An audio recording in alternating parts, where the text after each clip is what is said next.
Making the time to be with us today. We're going to get started in just a few minutes.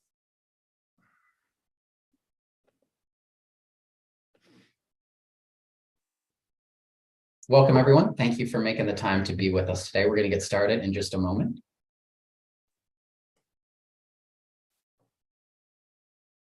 Well, hi, everyone. I am Michael Morella, Managing Editor at US News and World Report. In today's webinar, we're exploring making a difference for kids with type 1 diabetes, advances and challenges.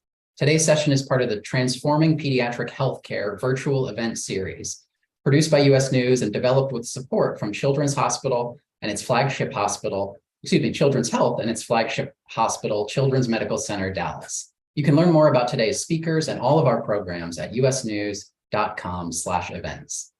We are recording video of today's programming as well as streaming on the US News Facebook, LinkedIn, and YouTube channels.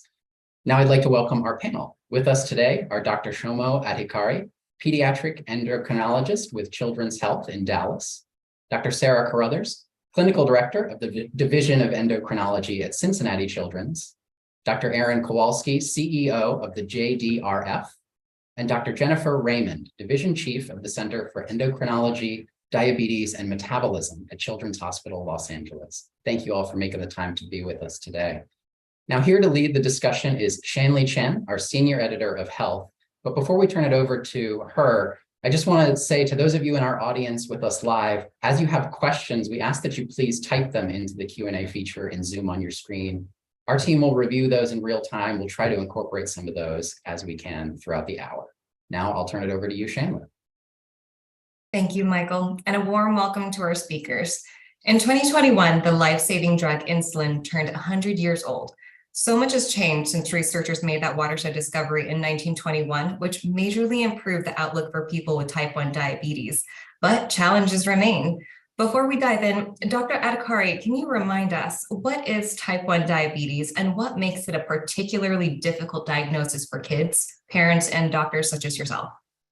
Sure, Shanley. First off, thank you for giving us this platform to have this conversation about a topic that's near and dear to not only all of us, but to millions of people across the country and really even greater numbers across the world. Type 1 diabetes is a chronic autoimmune condition in which the immune system attacks and destroys the cells in our body that produce insulin, the beta cells in our pancreas. Insulin is a hormone that helps to regulate our blood sugar levels by facilitating the absorption of glucose from the bloodstream into cells. As a result of these cells being destroyed, people with type 1 diabetes are unable to produce enough insulin to regulate their own blood sugars on their own, and thus require insulin injections or insulin in the form of pump therapy to regulate their blood sugar levels. Type 1 diabetes often develops in children, but it can develop in adulthood and even later adulthood. We don't know the exact cause of type 1 diabetes, but it's believed to be a combination of genetic and environmental factors. And it's probably important to say there's currently no cure for type 1 diabetes, and people with the condition have to manage their blood sugar levels through insulin therapy, through monitoring diet and activity levels, and through regular medical checkups for their lifetime. Absolutely, and we'll definitely get into the talk about research and potential cures, or at least the pursuit of one. But I'd like to open this up for everybody else. What else are we learning, and what else are you seeing in the field about who gets it and why? Well, this is Dr. Kowalski, and I think the shocking thing that Dr. Adhikari pointed out that we are seeing much more of is adults being diagnosed with type 1 diabetes. I just had the oldest diagnosis I've learned of, a friend's mom who was 82, diagnosed with type 1. So it can happen at any age. I think the other thing is we're seeing an increase in the number of diagnoses of type 1 diabetes, and this is really across autoimmunity, which is concerning to us in the research world, and an increase in people of color, the Black and Hispanic community especially, which I think sometimes people have thought of type 1 diabetes as a Caucasian disease. It's not. It affects anybody from all backgrounds. So all of this adds up to we need better options. And as Dr. Adhikari pointed out, insulin's not a cure. You might say People don't make insulin, just give them insulin. There's a huge challenge in managing blood sugar levels. And if you don't, diabetes can cause some terrible complications such as blindness and kidney disease and heart disease. So a lot of work still needs to be done here. Absolutely. And doctors Raymond and Carruthers, is there anything else you'd like to add to that? I mean, I'll just add to the excellent summary that was already provided. I do think also that classically teaching about type 1 diabetes was a description of often children, often Caucasians, often a very specific phenotype of a thin person. And we realize also that diabetes really is a spectrum. And so we're learning more about, again, the beta cell, about insulin sensitivity and insulin resistance and all the factors that go into this. And I think really beginning to recognize the complexity of this condition, and that it's not, there's not just sort of type 1 diabetes on one side of a spectrum and type 2 diabetes on the other side of the spectrum. There's many shared features, some distinctions as well that are relevant, but certainly kind of thinking about how we approach this condition from a metabolic point of view as a spectrum is something that I think is also emerging as important. And then the only thing I would add to all of that is that we're also seeing higher rates of diagnoses in those under 5 years of age.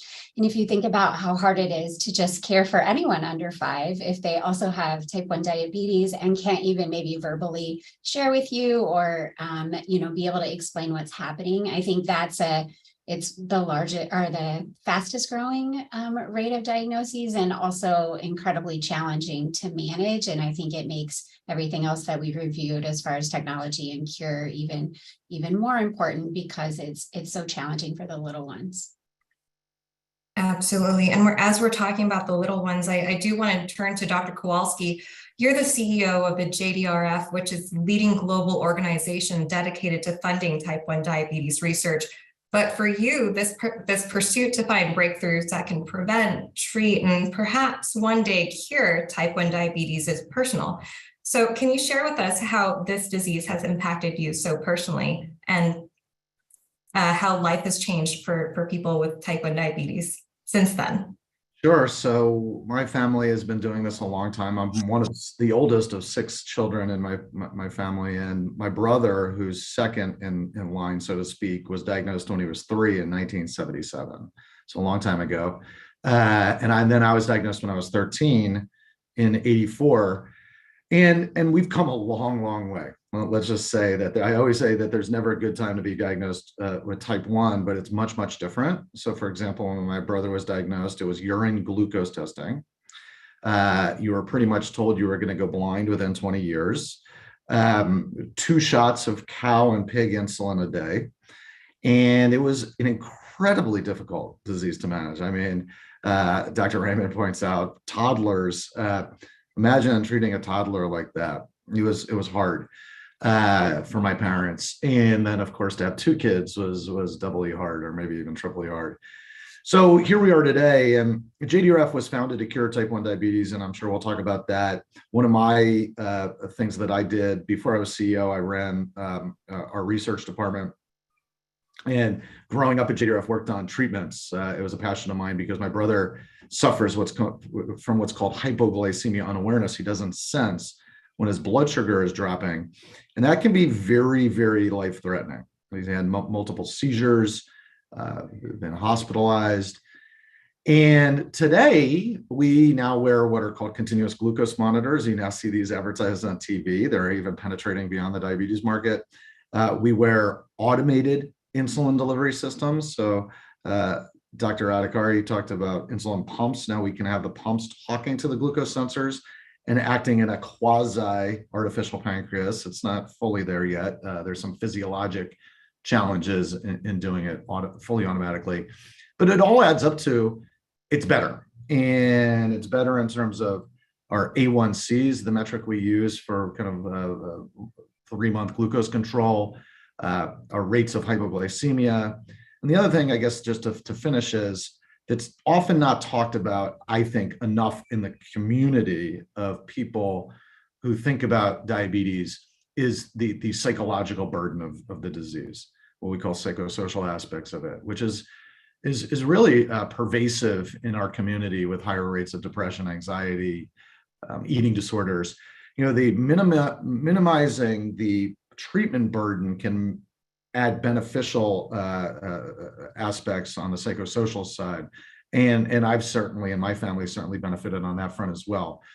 So lots of work to do, but we've come a long way, which is a testament to research and clinical trials in progress. Certainly. And as you mentioned, there's a lot of work to do. Things have certainly changed with new advancements and developments. And so I want to turn to Dr. Carruthers. You said before that it's an exciting time to be a diabetes doctor. Can you unpack that a little bit more and tell us why that is? Well, I mean, I think, again, just to echo what Dr. Kowalski was saying, this is a diagnosis we never want to make. But I share the sentiment that the options that we're able to provide to people and families in order to try to help meet their lifestyle and their preferences are so much more varied and sophisticated that we had than when I started training in medical school, residency, fellowship, and so forth. So I think the ability to be able to partner with families and say, what matters to you? What are your goals? What are your priorities? And here are the treatment strategies that might best meet those. That makes it exciting as a clinician because we're sort of better able to sort of match needs and desires with the optimal available standards of care. I do think it's really interesting because in the diabetes world, we've really focused on glycemic markers and outcomes as our metrics for success. So again, mentioning that term hemoglobin A1C, it's a measure of average blood glucose based on red blood cells, lifespan of about 90 days. So that's why we think about every 3 months. But when we were thinking about, what does quality mean to patients and caregivers and asked that question, what's most important to you? The answer we got was sleep. It wasn't A1C. And so, we realized that, again, being afraid of having low blood sugars overnight or being able to be a parent and sleep comfortably in the room next door or have your child go to a sleepover or just things like this that involve being able to go about your life are really, really essential aspects of care. And so as the medicines, the technology, and other things have advanced, I think as clinicians, we're able to better tailor the options to people so that we can offer them both strategies which help for glucose management, but then also strategies that help them live their lives and integrate their diabetes management into their life and not the other way around.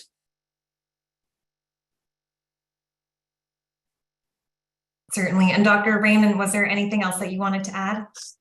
No, I was going to say that I really appreciate the perspective of what's important to the patient and the family, and also what might be the standard for one person might not be for another. But I think that being able to have your kid go and participate in activities or sleep at a friend's house and that type of thing, or have them sleep in another room is huge for so many folks. So I feel very grateful, and kind of as other doctors have mentioned, very grateful for what we're able to offer to patients and families now.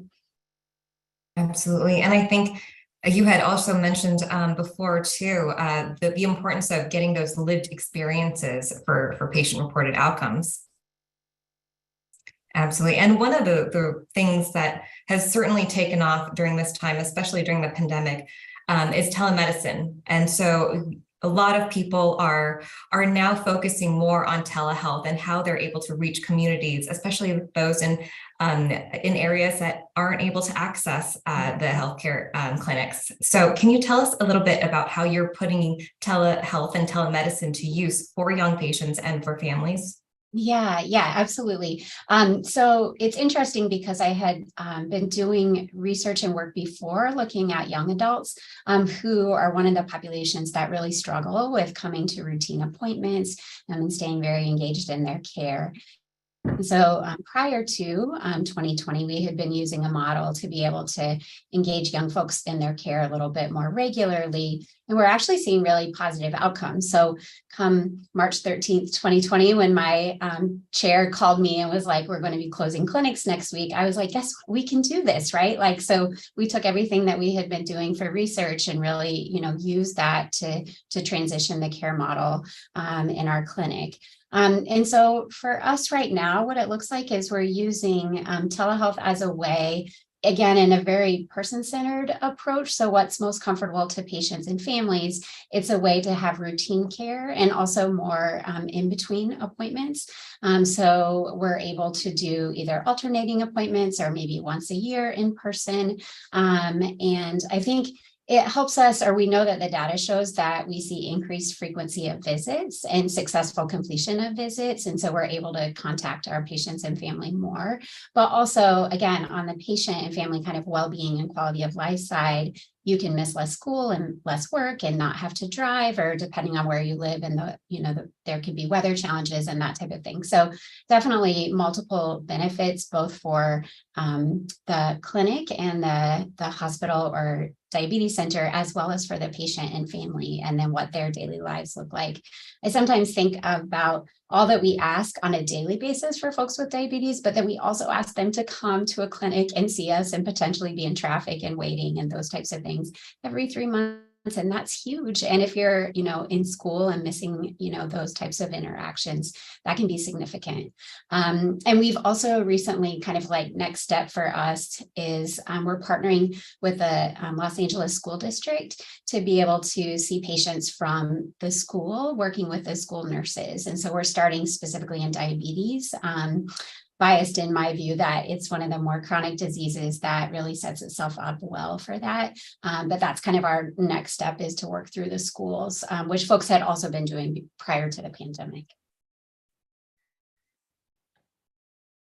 Wonderful. And Dr. Adhikari, is there anything you'd like to add about the use of telemedicine in your hospital? I mean, just echoing a lot of what Dr. Raymond said, that type 1 diabetes is it's so uniquely positioned to benefit from the availability of these telehealth resources. But one of the reasons it's in that position is because of the technological reliance of our patients on all the devices that they use. So we have so much information about our patients being passively generated, especially as these devices become a little bit easier to use and become more prevalent in their use across the kids that we take care of, kids, adults, whoever it is.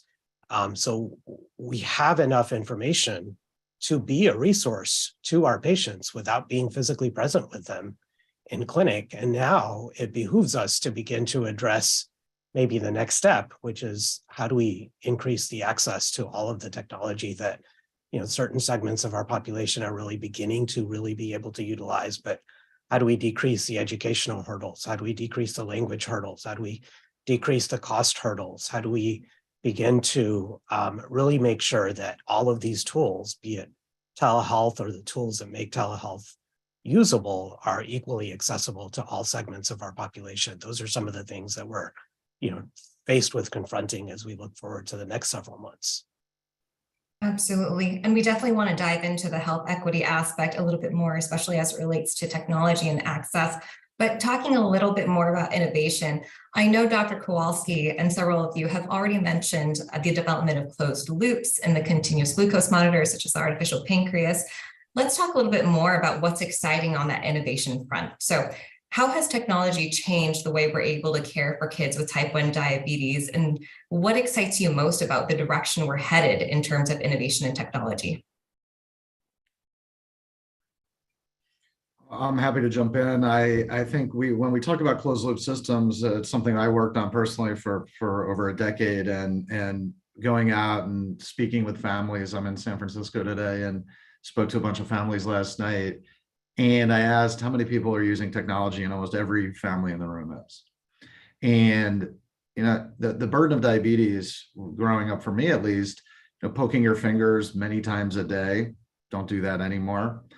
Sleep, tremendous improvements in sleep due to the technology, because you get far fewer alarms and out of range alerts while sleeping. It's light years from what we used to do. I think the challenge is, and I often joke that nobody puts on a pump who doesn't have type 1 diabetes. There is a burden to doing this. You're inserting a cannula every 3 days through your skin. You can get scar tissue and poor absorption over time. delivering insulin through the skin, while it's the only way we do have an inhaled insulin, but not in the pediatric population yet, it's not physiologic. So we do still, it's not like plug in and forget. It still requires a human to be involved. But gosh, it is much, much better. And an area that we're interested in, and I believe strongly in, is continuing along the line of what do people with diabetes want, is interoperability of devices and miniaturization of devices. I believe that the smaller the footprint, particularly, look, I'm a 6 foot person, so I have more what we call real estate on my body than a 3-year-old. These devices, there is a size component, and making them smaller, particularly in the pediatric population, will be important. We funded a company, a not-for-profit company here in San Francisco called Tide Pool, that is doing an iPhone app of a closed loop system that would allow for a plug and play of pumps and sensors, for the ability to give the ability for families to pick which sensor and pump and algorithm would work best for them. So for us at JDRF, it's really about miniaturization, making it easier to wear. It's about taking away the need for mealtime bolusing because of the subcutaneous insulin and delivery kinetic challenge. And then it's about affordability.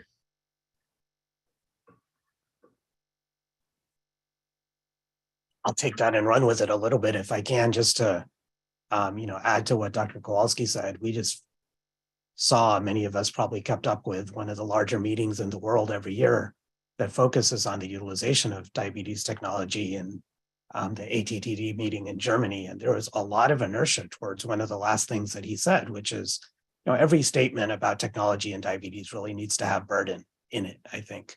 If we're making a development that is not aimed at diminishing burden amongst the users of the technology, then what are we doing? And there was just so much inertia towards a near-term future where people with type 1 diabetes don't have to specify how many carbs they're eating, because the algorithms in these closed loop devices are getting closer to being able to, increase their savviness and alleviate the user of that burden of constantly counting and keeping up with how many carbs they're eating each meal, or how do I account for the protein, how do I account for the fat, et cetera, et cetera. So if you ask me, what am I excited about? It's the tools, but of course, I'm excited about the tools because it alleviates the burden and it alleviates the challenges that have already kind of been mentioned with regards to diabetes, distress, anxiety, depression, all the mental health concerns that come with the 24/7 just never going away pressure to constantly think about, what am I doing in regards to school regarding my diabetes? What am I doing at work regarding my diabetes, et cetera, et cetera. So it's all about alleviating burden. Absolutely. Dr. Raymond?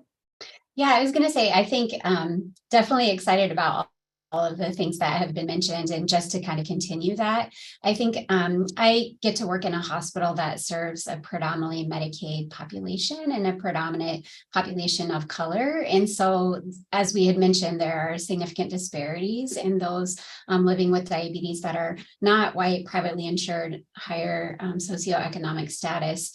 And so one of the things I'm excited about is that is really forefront in a lot of our conversations and in our work right now, which I think is really important.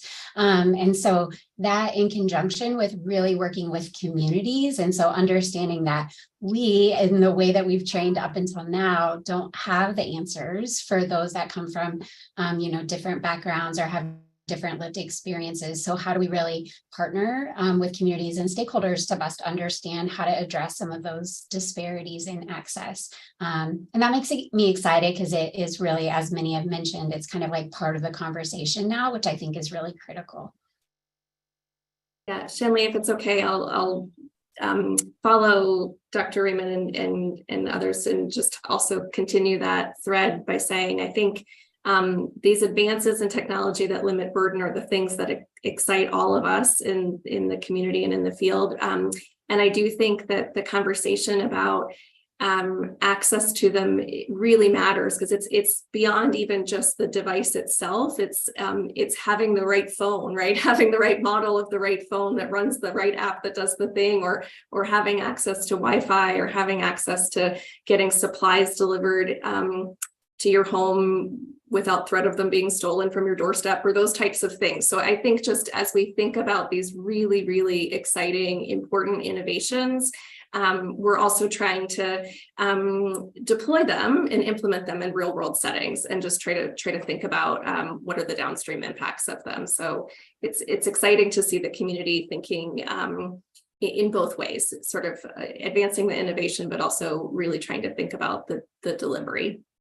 Absolutely. And it's certainly, as you mentioned, really incredible how technology has transformed historically how, we care for our patients, as well as the future of these tools.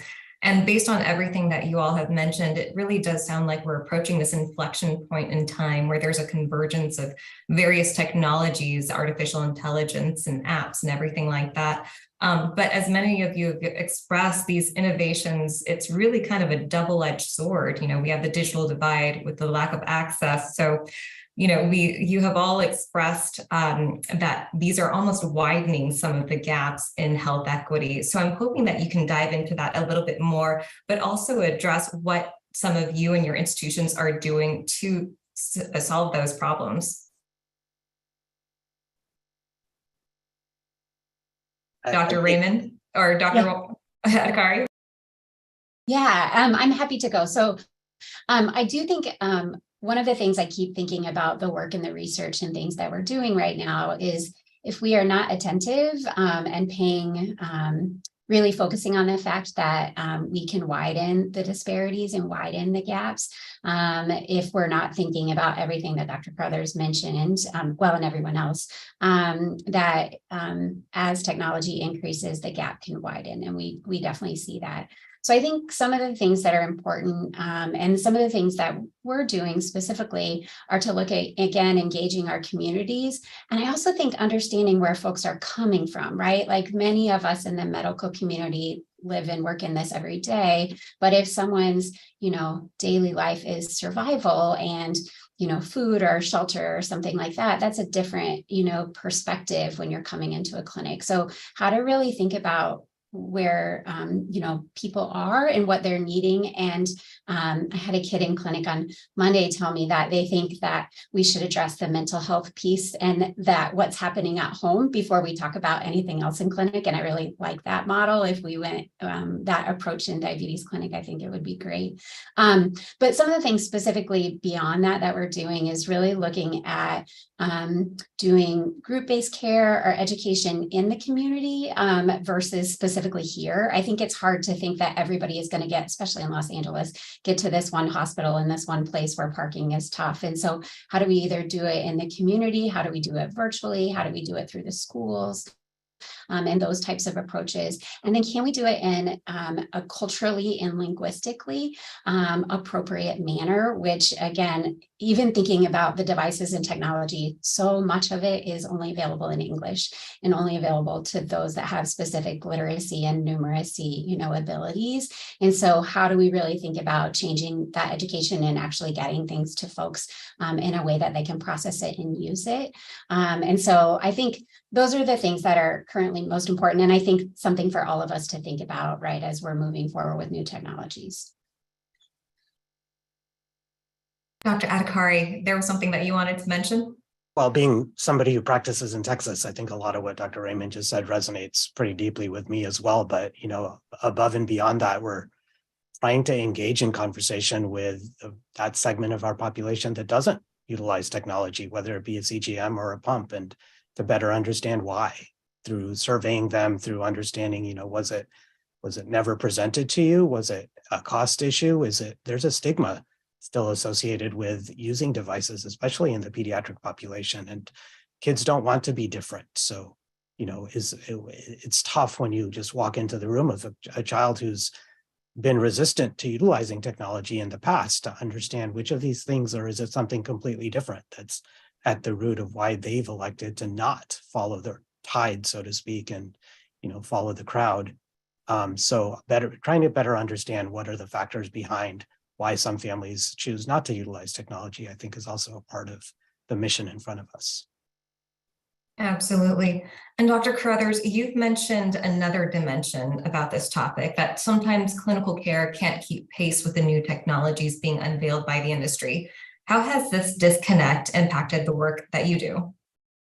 Well, I think it's probably something really palpable to everybody in diabetes centers. We're, again, thrilled with the pace of innovation, but we still work within a healthcare environment where people are conscribed somewhat to their insurance plans and things. And so often we have some really innovative, exciting things that are put to market, but they're not always available even to people who have the benefit of insurance access, that they still can't get their device or upgrade of whatever it is, or things just aren't compatible as yet. So we have, again, smaller footprint, great sensors on the market, but they don't yet meet the standards to integrate with the hybrid closed loop systems that we have on the market. So there's a little bit of a zigzag in terms of when things become available, and trying to communicate that to families. All of us on the call work in large centers. So in Cincinnati, we have 2,000 families in our diabetes center. So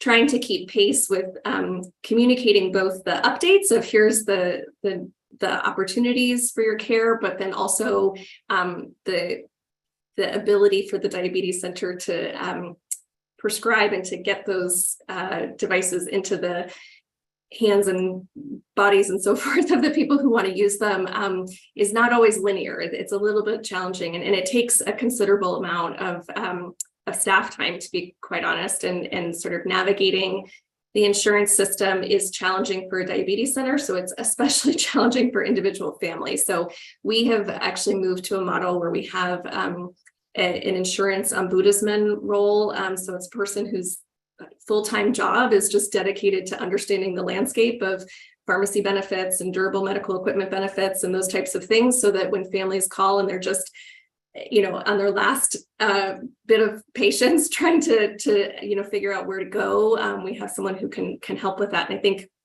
a lot of diabetes centers have also seen the need for that type of role. So again, I think the momentum is positive and in a really great direction, but I think there's definitely still some significant challenges in actually getting these devices to everyone who would benefit from them, and doing it in an efficient way, just to get the entire ecosystem. So the pharmacies, the durable medical equipment, the insurance companies, centers, all of those things in industry sort of all swimming the same direction is sometimes is often tricky. I would say still a challenge. Dr. Kowalski, you're leading the JDRF, so you are involved with a lot of the research, a lot of the innovation that we're talking about here. I'm curious what your perspective is on this topic. Well, we know the data. The data is, if you're Black or Hispanic, your outcomes are worse than if you're white. And I think from a JDRF perspective, it's about unwinding and prioritizing why that is. And I think Dr. Adhikari kind of started to get at this. Is it cost? Is it not being offered? Looking at the different issues and really drilling down, how can we intervene to do better? I started by the JDRF mission, highlighting the JDRF mission as accelerating life-changing breakthroughs to cure, prevent, and better treat T1D and its complications. And when I think about that mission, I think about life-changing as the critical element of it. And if you don't have access to advancements, your life won't be changed for the better. So when we look at underserved communities, I think cost is a big driver. And we have been fighting the fight. I'm sure we'll talk about insulin cost, but all of diabetes care, there's a dollar component, but as others have put on the table, there's a time component. Time is money. If you have to leave your job or your kid has to go out of school, it's a big deal. So we have an initiative, and then I know this is U.S. News and World Report, but we have a global access initiative. I'll be going to Mozambique in 2 weeks. The average lifespan for a child with type 1 diabetes there is less than 10 years. So I think of the spectrum of care from the most vulnerable and very poor countries where insulin and fundamental care is lacking. There are strategies that we're deploying that are making a difference in these countries. In the United States, we have a very complicated healthcare system that means everybody has to work hard. Clinicians doing all the paperwork and the forms, and the parents, the loved ones, and prioritizing how do we simplify that and make it easier so that everybody can benefit from these advancements is our goal at JDRF. And it really is a combination of a lot of different advocacy strategies that, and honestly, research strategies, just not to digress too much, but we have a big program out of Oregon looking at coming back to psychosocial. What we see in our Black and Hispanic communities in some of the trials that we're doing is the barrier isn't access to the technology. It's actually there's a mental health component that's driving really poor outcomes, and interventions there are actually dramatically more impactful than trying to put a sensor on somebody.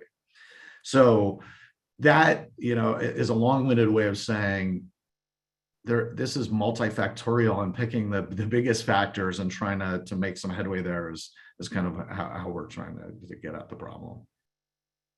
We'll definitely talk about the mental health aspect a little bit more. But while we're on the subject of equity, let's confront the elephant in the room. And you kind of mentioned this earlier already, which is the price of insulin, which is roughly 10 times more expensive in the US than in other wealthy countries by some estimates.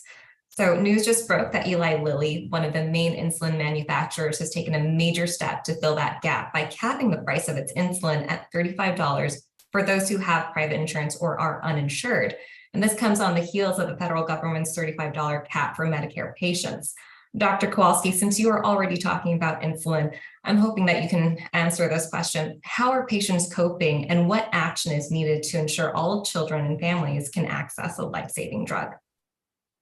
Well, this has been a problem that's been so vexing and so painful for our community in the type 1 community. If you don't have insulin, if you took my insulin away, I would die relatively quickly.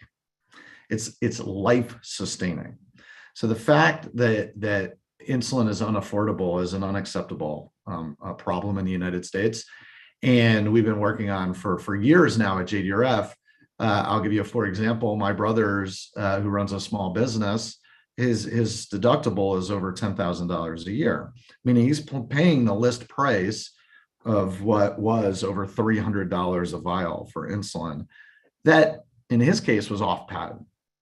So the question is, why are these off patent insulins not coming down in price? And this gets into a long, very complicated description of our health system of how insulin gets to the hands of people, including pharmacy benefit managers, which are certainly playing a role here.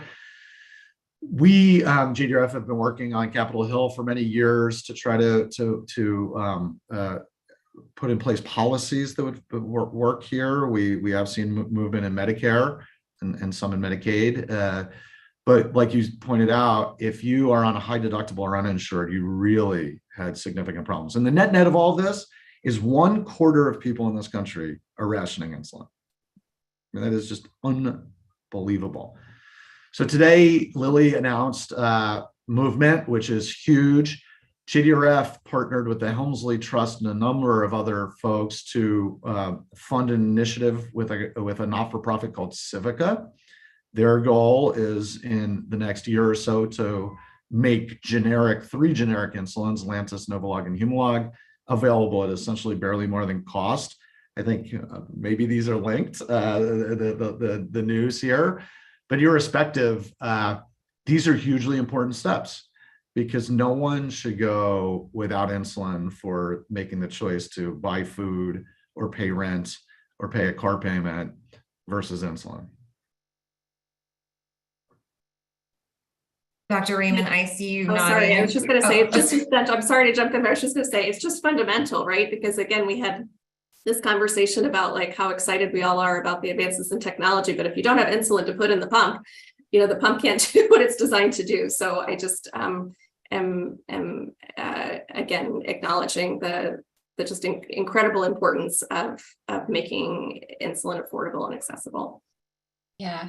And I was gonna just to add to that is that I think one of the challenges knowing that is that patients and families will feel a lot of shame or guilt or whatever it might be to even be able to share that. So sometimes, hemoglobin A1Cs or blood sugars might be going up, but folks might not be able to share that they can't afford the insulin or they haven't been able to navigate the health insurance, process. And so not only is this thing that actually saves their lives tough to get, but then it's hard to even talk about or ask for help because we don't have a system that really allows that or addresses that. So I think there's just so many things that make it so challenging for folks, and decreasing the cost will be huge. And then also helping normalize that we know that is something that is tough for others, because whether someone's rationing their own insulin to make it last longer, or they're sharing with an uninsured family member, or, there's just so many paths where it should be accessible because it's required.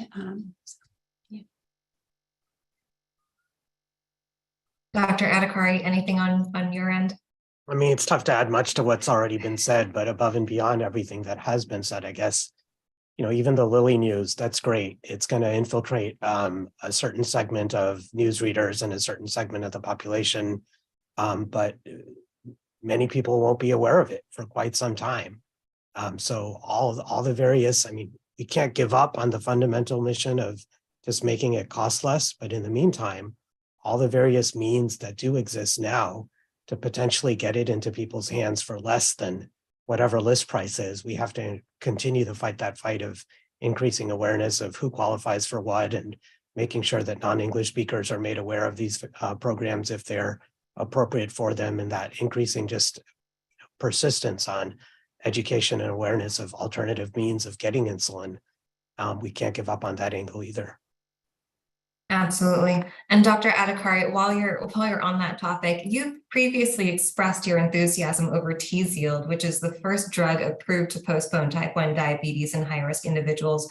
What doors does this open when you think about improving care for kids? Kind of just as we were talking about the improvements that we're seeing with insulin prices. How does Tzield fit into this? Yeah, we started with defining what type 1 diabetes is. It's tempting to think of type 1 diabetes is this condition that you're diagnosed with on a certain day, as if that's the day you developed diabetes. But the reality is that the process of developing type 1 diabetes starts months, if not years, ahead of the day that somebody actually finds out that they have type 1 diabetes. And it starts with genetic risk and the eventual development of autoimmune markers, and then frank dysglycemia, abnormal blood sugars, and then finally symptomatic diabetes, to the point that you go and see a doctor and say, hey, this is what I've been experiencing, what's wrong with me, et cetera, et cetera. So we become much more formal about giving labels to all of those stages in the development of diabetes over the past 7 to 8 years. And, we're beginning just now to be able to utilize some of that understanding in a therapeutic sense. So Tzield is a monoclonal antibody that binds to the cell surface antigen of T cells to weaken the autoimmune response against beta cells. It's recently been approved to be administered for patients with what we refer to as quote unquote stage 2 diabetes, which means individuals with measurable autoimmunity against their beta cells and some degree of dysglycemia, but not symptomatic diabetes yet. So in clinical trials, it's been shown to delay the onset of frank symptomatic type 1 diabetes by upwards of 2+ years. So that's an exciting thing. I think we are just beginning to scrape the surface of what do we understand about the immunobiology of type 1 diabetes, and how can we actually leverage that. Type 1 diabetes has long been, a little bit of an outlier amongst autoimmune conditions, in that many autoimmune conditions we approach by asking, what can we do about the immune response? But type 1 diabetes has never really been amenable to us wanting to ask that conversation or have that conversation. So we're beginning to be able to do that now for people who are essentially at high risk of developing type 1 diabetes. I think the community is excited about, well, if we can do this for people who are at high risk of developing diabetes, what might we be able to do soon for people who've just recently been diagnosed to ameliorate the course of their condition, even if only for a couple of years. How can we make it more mild? How can we extend the honeymoon, so to speak, as we refer to the first couple of years of diabetes in somebody who's just been diagnosed? So lots of exciting things along that spectrum in the months and years to come. One thing that I would add to that, because I do think it's incredibly exciting, and I think all of us are really looking forward to what that will look like for patients and families, or those that they know, like Dr. Kowalski, when you know you have that in your family and you have a higher risk, like what does that look like? I think it gets back to one of the things Dr. Carruthers said about what we see in research and then how we actually get it into the clinic. And I think there's such a challenge. I think all of us could probably speak to, like, on a daily basis, it's tough to actually care for the patients in clinic because we need more resources or folks that can address the, the insurance process, or there's so many things that are just hard as they are now. And so one of the things we've been trying to navigate is, how would that even be an option in clinic? Like, who would even do that, and how would you do? So I think it's incredibly exciting. And I think with so many things in diabetes, there's a lot of manual and people labor on the back end to make things accessible to folks. And so really trying to think about how can we take this opportunity and make it something that could be feasible and sustainable in a clinic or in a hospital that would be able to offer it. Because I do worry there will be an opportunity for some folks to have it, but then in some ways it will be, challenging for everyone to be able to access it. Certainly. And you're all at children's hospitals or advocating on behalf of young people with type 1 diabetes. So you understand the profound effects this disease has on people's physical health, but it's not just about the physical aspect of you, as you all have mentioned. There's a mental component as well. So tell us about some of the unique mental health challenges your patients are facing and the creative ways your organizations are addressing those needs.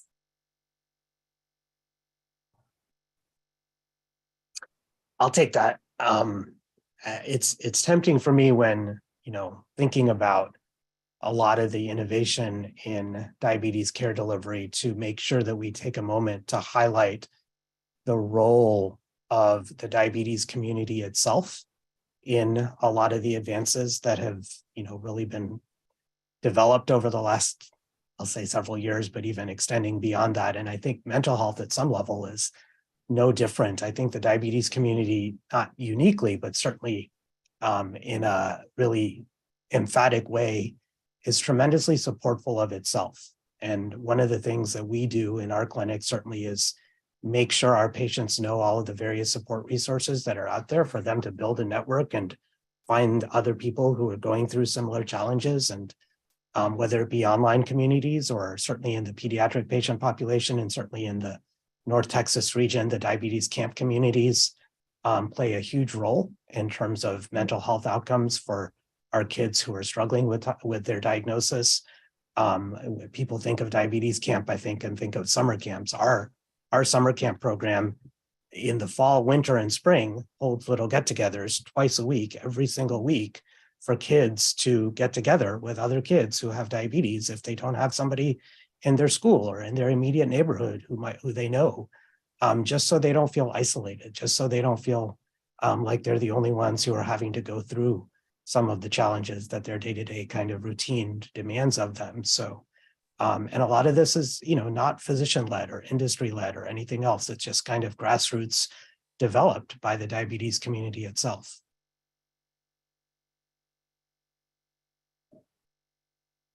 I fully endorse and support the peer-to-peer support and the really wonderful work of the diabetes community itself is phenomenal. I think the other aspect of diabetes care delivery that is getting increasing traction is acknowledging some psychosocial screening and also contextual social determinants of health screening as part of just the routine of how we deliver care.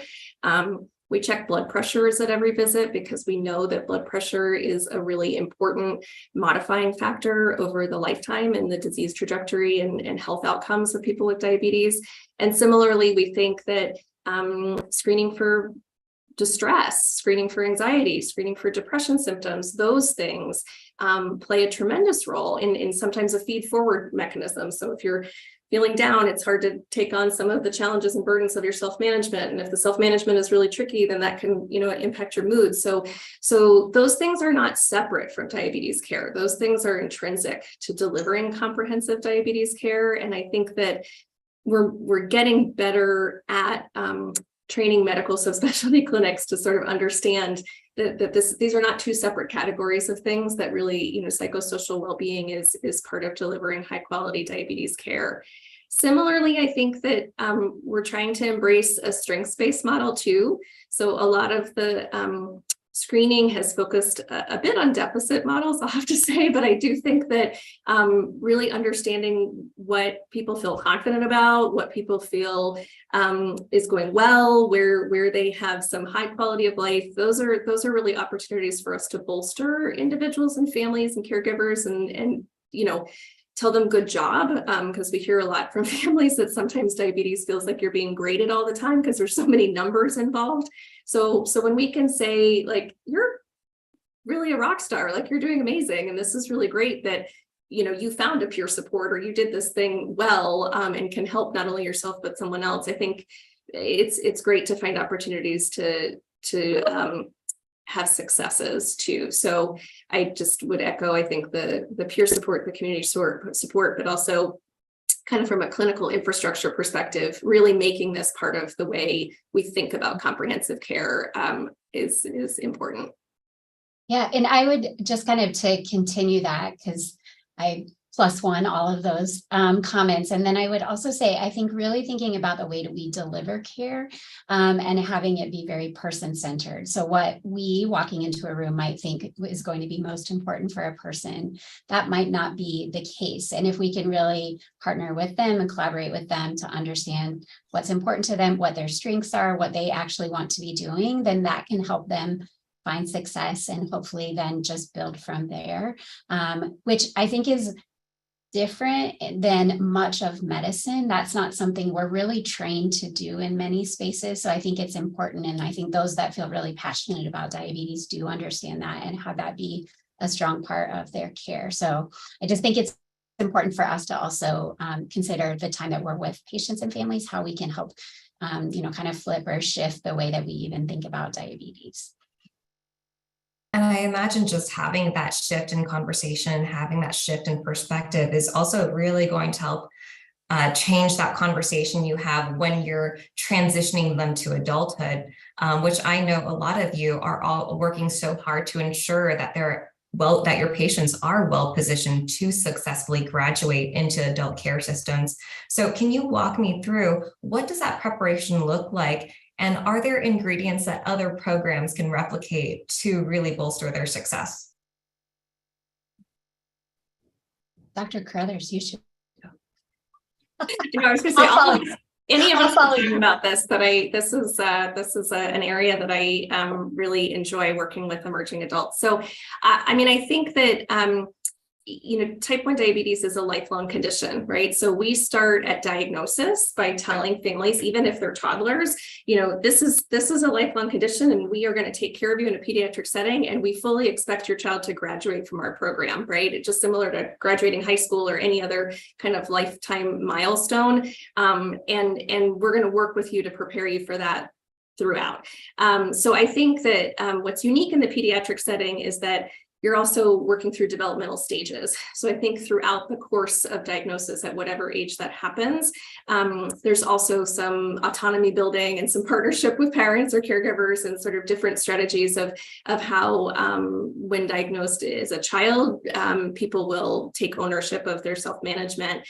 That changes over time. So I think part of our job as pediatricians is just to be aware and sort of savvy to some of those developmental milestones and to try to help support the entire kind of care team. We say very often, like, diabetes is a team sport, right? So it's not just the patient or the caregiver or the doctor or nurse practitioner or educator or pharmacist, or it's all of us, right? It's very much a team sport. So kind of trying to figure out people's role in that team along the way makes a big difference. There's a lot of opportunity for kids and young people to have some independence with their care, but still have some supervision from adults. So sometimes people get really good at the technical aspects of their diabetes management, but maybe don't quite have the executive functioning in their brain to take full responsibility for all of the things that we think they might be able to. So navigating that is something we can do as diabetes centers. So there's lots of really good tools about transition preparation. So these are things that help families think about building those skill sets. So building diabetes knowledge, building the diabetes self-management behaviors, but also kind of understanding health navigation, like knowing your health history, knowing your family history, being able to spend time one-on-one in the clinical setting. So it's not just a parent answering, but it's really a child or young person or emerging adult being able to voice their own interests and concerns, learning how to make appointments, refill their prescriptions, update their technology. All these types of life skills are things that I think pediatric centers are really trying to build into. And then really importantly, we're actively seeking adult receivership partners. So we really love working with adult endocrine clinics and adult primary care providers who want to receive graduates from our pediatric programs, because the vast majority of people living with type 1 diabetes are adults, right? All of our kids grow up to be adults. And so I think equally important to building in and leaning into the patients and families themselves when they're young is partnering with our adult colleagues and making sure our folks have a really great place to land on the other side of the healthcare system. Absolutely. Yes, I agree with everything Dr. Carruthers said. I was going to add two other things, and then I know we're close to the end. But I think one of the things that's so important is that there are often challenges when folks go from our, the pediatric side to the adult side. So we do have some models where we've had a navigator that really helps bridge that. Again, it comes back to how is that sustainable and feasible in our care models, right? And what does that look like in a healthcare system that is really an insurance-based or reimbursement-based model? But to really have even a person that the young adult knows they can go back to when they experience challenges, and to kind of help build up the skills until they get there, and then give them a contact and then some resiliency to go back and navigate the adult world again. So I think there's much to do even as they land on the adult side also. Absolutely. And as we're kind of looking into the future here, I'm interested to hear what all of you have to say, or help us or teach us about what we can expect from a cure in this lifetime. Are we getting close to one? Well, I'll just say there is no one. That's why I always start. The idea of a cure, I think, is led people to believe that there's a snap of the fingers event that's going to happen. Maybe someday that a true singular cure will be a vaccination for people at genetic and high risk. But from a JDRF perspective, we have incredible hope in stem cell derived islet therapies now in human trials in adults. So, but of course that would be moving to kids at some point. Very promising initial data, though requiring immunosuppression. We know that you can cure type 1 diabetes for many years using islets from cadavers. But the challenge with that is the cell source is very limited, and it requires this chronic immunosuppression. So on one side of the equation, we have fixing the cell source with stem cell derived islets, and then a variety of mechanisms to try to remove the need for chronic immunosuppressants, physical barriers with encapsulation, gene editing. Technology is being tested. Last night, I was with a number of leading immunologists from UCSF and Stanford. They're using immunological approaches, going after the root cause, and immunoregulation as an approach to restore immune balance in people with diabetes. So I think there's always this tension in the community of the cure is around the corner. My belief is you're going to start to see biological approaches like a TZIELD, delays type 1 diabetes for a few years, extend. Stem cell therapies that hit smaller populations like people who are already on immunosuppressants, then broaden. And these biological approaches could be very meaningful. The first patient in this trial done by Vertex has been off insulin for 2 years. And if you talk to this guy, he will tell you he's cured. So that is an amazing result. He does require immunosuppression, but for him, that's worth the risk benefit profile that's in front of him. So I'm incredibly optimistic. I've been doing this a long time. My family over 40 years with diabetes. I am one of those kids who grew up and became an adult, and that's good. We do. But it's hard. You look at people with diabetes and you say, hey, you guys look just like us. But it is a 24/7, 365 grind that comes with a lot of risks, and complications are still a problem. So these biological approaches are needed, and we're going to do everything we can to try to accelerate their development at JDREF. That's very exciting, and I'm sure we are all looking forward to the day that happens. Now, we have a few minutes left, and I want to just be very respectful and mindful of everybody's time. So before we close out today's session, let's take one question from the audience. This is from one of our audience members. How have you incorporated celebrity T1D patients, such as musician Nick Jonas, into the attempts to improve compliance with treatment plans or to motivate kids to reach for lofty goals despite their diagnosis? How have these ambassadors made a difference?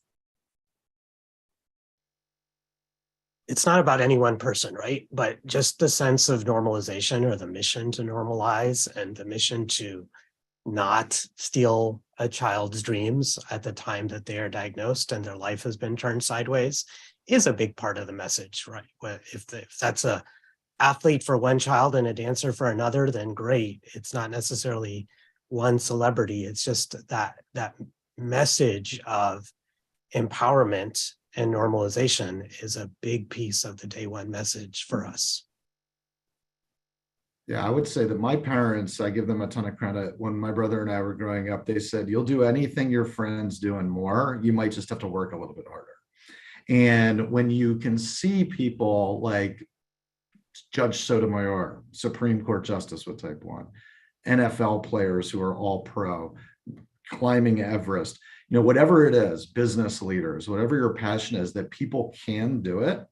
It's a hugely important message, because it can be very, I'll just give a very quick anecdote. I met a family when their 12-year-old son was diagnosed, and I said, how are you doing? He had been diagnosed for 1 week, and he started crying. And, he didn't want to cry to me. I felt so bad for him. And I said, you're going to be fine. You're going to do great. I said, do you play any sports? And he said, I love soccer, and I don't know if I'll be able to play anymore. And I said, that there's a player on the U.S. men's team with type 1 diabetes, and he won the national championship at Stanford, and he scored a goal against Holland. And his kid's eyes lit up, and he's like, it was just like his demeanor changed. So I think that it's a hugely important part, and I really appreciate the public nature of some of these folks, because it takes courage to get out there, but it is motivating to our community. Yeah, and I would also say even just the everyday heroes. So I'm amazed at seeing kids and families respond to someone in our diabetes center that has diabetes, right? When they share that, or they have on the same pump, or they're wearing a sensor or something, to just see that someone can be an adult and be doing amazing things is also very supportive for patients and their families, because I think, kind of like Dr. Kowalski said, a lot of time parents have that same feeling, especially at diagnosis. So I think there can be all kinds of people that are willing to share their diabetes that can really inspire and empower and normalize it for those living with diabetes. Yeah, and then I'll just add that along with this, I love this idea of the day one message, because I think the words we use and the compassion and the sentiment that comes across at that point in time is really powerful for a lot of families. So I think we often try to convey both that this is going to require some attention, and we're going to teach you tools, but this is something that you can manage, and you can still do the things you like to do and accomplish your goals. So again, having the visibility of role models is terrific. And we also really want to tell every person and every family that this is not your fault, and there is nothing that you did or didn't do that caused this, because I think whether or not that's vocalized or not, a lot of people just inherently feel that way. And I think especially parents sometimes feel that way, feel some responsibility. And that's, again, another big emotional weight and burden. So I think trying our best to alleviate that from families and say, you know, you're here now. This is I've heard at lots of JDRF events, you know, the club that you didn't want to join, right? But you're here. But again, this is not your fault. This is not anything you could have done differently to prevent, but we're going to give you the tools to thrive, is the message that we really try to send families out with on day one. Wonderful. And what a great way to close this out. Thank you all so much for sharing your expertise and your insight. And thank you to our audience, everyone in the audience, for joining us here today. I hope you all enjoyed our discussion on type 1 diabetes. Tune into our next event, the Future of Pediatric Cardiology, on March 28th for the third installment in our Transforming Pediatric Healthcare series. Thank you, everybody.